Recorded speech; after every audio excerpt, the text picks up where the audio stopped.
আমরা এই কলির জীব সবাই চেয়ে দেখবে। আমরা একটি কথা বলি, আমরা যার যার হাতে 3.5 হাত। শব্দের মানুষ ছিল 28 হাত লম্বা। শব্দের মানুষ 28 হাত লম্বা ছিল গোমা।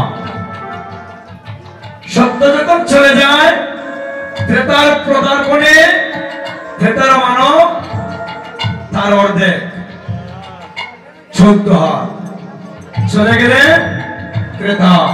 দাপরের পদার্পণে, দাপরের মানবের আয়ু ছিল 1000 বছর, আর লম্বা ছিল 7 হাত। আর তার অর্ধেক আমরা কলির জীব 3.5 হাত। ভালো কথা। এই 3.5 হাত আমরা যার যার হাতে সবাই চেয়ে দেখবেন, আমরা 3.5 হাত। তদ্রূপ হাঁটুর উঠতে হচ্ছে আমাদের প্রত্যেকেরই হাত। জয়রে জয়রে গোরা শ্রী সচির নন্দন মঙ্গল নটন সুঠাম।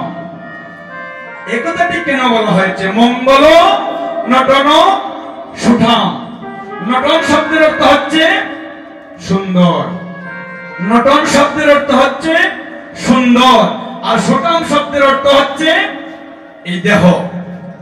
আমার গৌর হরি এমন একটি দেহ ধারণ করে কলিতে পদার্পণ করলেন, এমন দেহ নিয়ে এই কলিতে আর কেউ আসতে পারলেন না। হরি বল। কেমন কেমন দেহ আমার মহাপ্রভু! অমন করে যদি বাহু রাখে তাহলে হাঁটুর নিচে হাত চলে যায়, আর কারোর হাত হাঁটুর নিচে যায় না। তাই তো মহাজন বললেন মঙ্গল নটন সুঠাম। এমন দেহ নিয়ে এই নদিয়ায় আর কেউ আসতে পারলেন না। আপনাদের কাছ থেকে যেটি জানবো, জয়রে জয়রে গৌরা শ্রী সচির নন্দন। আচ্ছা আচ্ছা, আমি যে কথাটি জানবো সংক্ষেপে বলতে চাই। আপনাকে যদি জিজ্ঞেস করা হয় আপনার পরিচয় কি, আপনাকে যদি জিজ্ঞেস করা হয় আপনার পরিচয় কি, আমাকে যদি জিজ্ঞেস করা হয় আমার পরিচয় কি, আমরা সবাই বলবো আমার পিতার নাম অমুক, আমি তারই সন্তান। এই তো আমার পরিচয়। কিন্তু কলির ভুবন মঙ্গল গৌর হরি একটিবার কোথাও আমি দেখলাম না যে জগন্নাথের পুত্র আমার নিমাই আমার গৌর হরি। কি দেখলাম?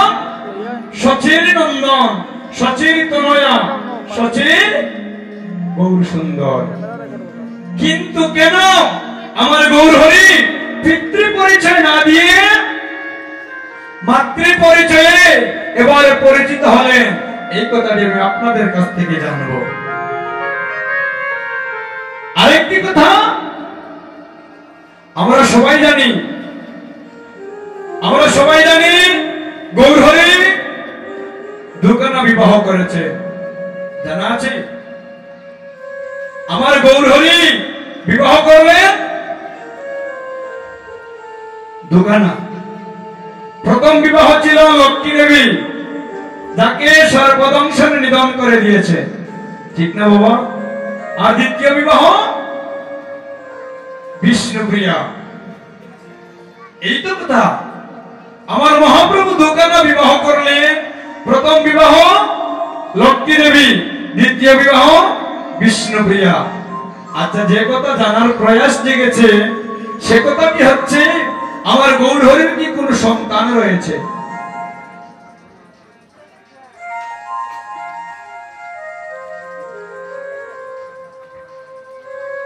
আমার প্রভুর কি কোন সন্তান রয়েছে গো?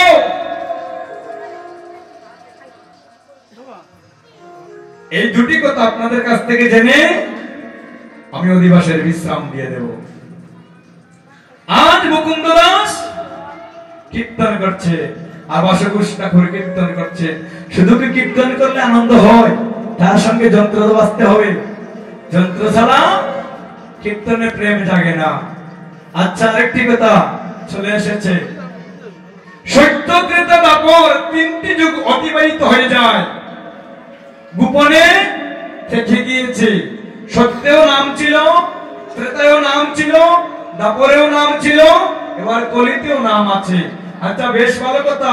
আমার গৌর হরি আসছেন, এই নামের সঙ্গে এমন কি দন নিয়ে আসলেন যে দন আনার কারণে এই পাপাচ্ছন্ন কলির জীব দৈন্য কলিতে পরিণত হয়েছে। হৃদয় গৌর হরি বল, হরি বল।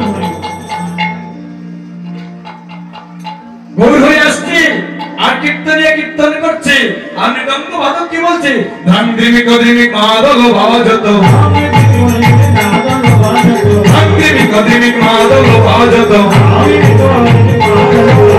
মন্দির মধুর রসান, মন্দির মধুর রসান, মন্দির মধুর রসান, শঙ্খ কর ধালো ঘণ্টার গোবেল,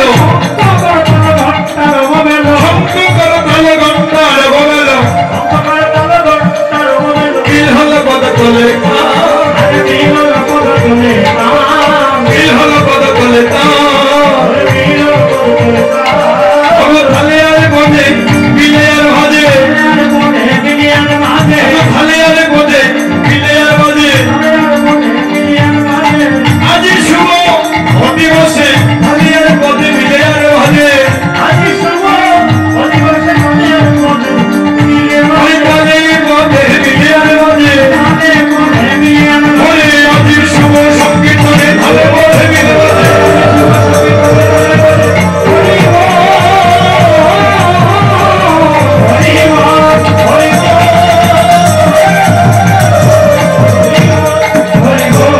हरि बोल, हरि बोल, हरि बोल, हरि बोल।